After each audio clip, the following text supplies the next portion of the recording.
What's up, everyone? It's Cody here at Top Left Creative, and today I am sitting with my good friend Ken Perry, president and founder of the Knowledge Coop. The Knowledge Coop is a mortgage compliance and CE company, and Ken is a world-renowned speaker and trainer. I'm bringing him on camera today because I want to chat a little bit about compliance for realtors. We all know that mortgage people live in the compliance world, but realtors, we're out here in the wild, wild west, but that's actually not completely true. So I want to grab Ken, have him share some knowledge with us about some things that we need to be aware of as realtors. Thank you so much for taking some time with us It's today. nice to get some time on the couch, just kind of kick back and relax and chat compliance. Yeah. This is such a great opportunity. There's a few things that are top of mind for a lot of people right now. RESPA is always a big one. There's definitely cross-qualification is a huge problem right now, and I am surprised that that's going on as much as it is, and we can unpack that. And then, one of the biggest ones I'm hearing is sellers pushing buyers away from certain loans like VA. And so people aren't able to use their VA eligibility, which they've earned, fighting for our country and all. And they're being turned down on their offers because they're a VA offer and somebody's using their 0% down. And that's interesting because we have mortgage and real estate clients, and I've never heard bad things about a VA loan from a lender. It's only ever from the realtor who seems to be afraid of them. Yeah. I'm not sure what the fear there is. There's a lot of misunderstanding about VA. So they think it's gonna be more expensive, or they're gonna have to pay more. One of the big ones is the appraisal. They would think the appraisal would take longer and they'd be more nitpicky. But if you have a great VA lender that's doing a lot of VA, like they actually know what they're doing, and it's pretty simple, and it's pretty much the same thing. Back to the cross-qualification thing you said. Tell us what that is, what you mean by it. So I got a call from one of my clients in Orange County. Okay. And Orange County, it's its own world, just like a lot of, every area is different. So my client called me and said, he's like, can you do a video on cross-qual? When he told me that, I didn't know what it was. And I was like, cross-qual? I don't understand. And he goes, when you submit an offer, your borrower actually has to submit W-2s, pay stubs, credit report, and then that goes to the seller or to the listing agent, who then gives it to their favorite loan officer, who then qualifies the borrower and then basically takes all the offers and goes back to the listing agent and says, these 7 are garbage, these 3 are great, but the top one's right here. And then that way the listing agent can present the offers in that way where they go, I'm very confident in these 3 offers, which the concept actually kind of makes sense.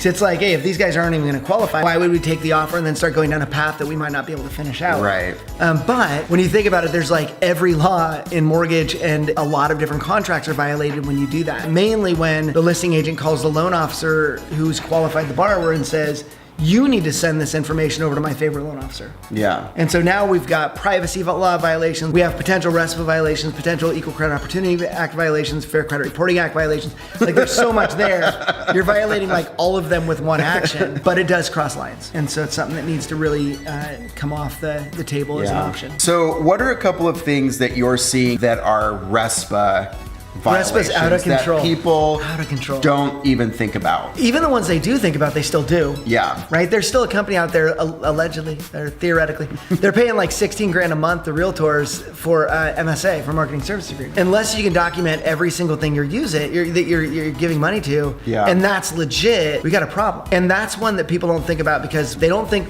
about the fact that RESPA is both loan officer and realtor liability. And there was a case last year in Corvallis, Oregon, where 2 real estate companies paid hundreds of thousands of dollars over a marketing services agreement where they were referring business to the loan officers, and then they would get $20 to $100 off their desk fee per deal they referred over. Gotcha. And it's like, you'd think that we'd know better. And I think there's a bit of confusion on the real estate side where I can give them some grace because there's this strange exemption in RESPA for real estate folks to refer business to each other, real estate broker to real estate broker. Yep. So I'm licensed in Washington, you're licensed in Oregon, I can send you a deal and there's an arrangement we can make. And so I think once you have an exemption, it makes you start to go, why would it not be okay then to do it over here? And what so other like, things fall under this? Yeah, you think about Starbucks gift cards. It's $5. Could it be a violation? Yeah. If I send you a deal and you send me $5 gift card, even if I'm just a buyer, I've used you before, I'm a friend of yours. Right. That $5 gift card is a RESPA violation. violation. It could lead to $10,000 in fines per card and up to a year in jail. This is an interesting concept to me because this is prevalent in real estate. Pop buys are a perfect example of this, I think. The thing about RESPA is you need two things. You need a referral and a thing of value. So you're a real estate person and you close a deal, I buy a house, right? And I use you, you're a realtor, I use you to buy a house. Right? And at closing, you bring a basket of goodies. I think that's awesome. I think that's cool because I didn't refer you any business. I just used you as my agent. Next, I call my buddy Sawyer and I'm like, Sawyer, you should use Cody, he's amazing. So Sawyer calls you up, he's like, I'm looking for a house. Ken told me to call you. And you call me up and go, hey, thanks for that referral. We're gonna take care of Sawyer. I'm gonna do my best for Sawyer. Awesome, we're still good. But then if on that same phone call, you're like, and by the way, what are you doing Friday night? You know, let me take you out to dinner. Well, now all of a sudden we've tied that to the referral and there's a thing of value that was given because I referred you, right? Gotcha. Now, if you and I go to dinner every Friday night and it's just like, we've been hanging out for years. I buy sometimes, you buy sometimes, harder to tie that to the referral. What they look for is some sort of pattern. Where every single time I send you somebody, those are the time you happen to have Blazers tickets ready for me. Then it starts being, or a $5 gift card or anything at that point. And this is interesting because I feel like I've always been told that as long as it's unsolicited, that it's okay. Yeah, no, it's the thing of value in the referral. So if there is a thing of value that drops on your desk right after you refer somebody, err on the side of extreme caution versus going, well, I mean, it was just $5, right? If I come to you and I'm like, Cody, here's how we're gonna do it. Send me over all your deals and then I'll send you over all my deals. Even that is a thing of value in exchange for the referral business. If you read the definition of thing of value, it's like everything. Take, for example, education.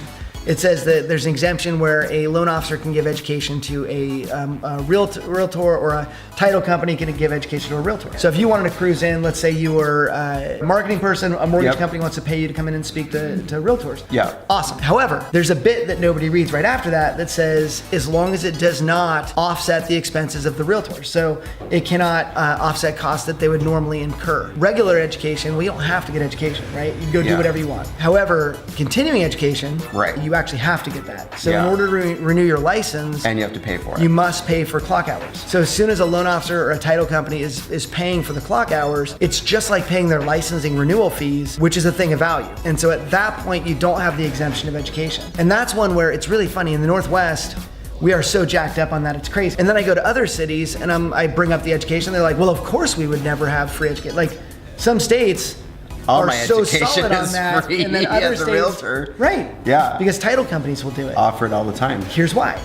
Title companies read insurance law. Every state has their own insurance law. And a lot of states say it is legal to give out education, right? RESPA doesn't. And that's a federal law. And so you might be totally complying with insurance state law and totally not complying with RESPA. And as a realtor, you've got to comply with both. So in that case, you could be totally fine state and violating federal. It's like weed. So in some states, you can smoke all the weed you want. If the federal government ever comes in, they go, I'm sorry, that's illegal. And again, it's both people's fault. You go to an event that's free, you're receiving a thing of value. The second you refer business over, or if you have referred business over, there's your two things for a violation. That's all you need. This is a hard one for realtors to understand, especially because you have big coaching companies out there always, I mean, and their whole premise is pop buys and they literally call them items of value. You know? Well, and pop buys for marketing purposes are different, right? If I want to drop by a realtor's office and drop off a bunch of cookies with my card on them, that's marketing. There's an exemption for marketing, right? You don't even have to eat the cookies, not offsetting a cost. I like those pop buys. Let's say a loan officer shows up at a real estate office, they drop off sandwiches at everybody's desk because we're having lunch, and then they drop a filet and lobster on one person's desk, and they're like, by the way, this dude sends us business.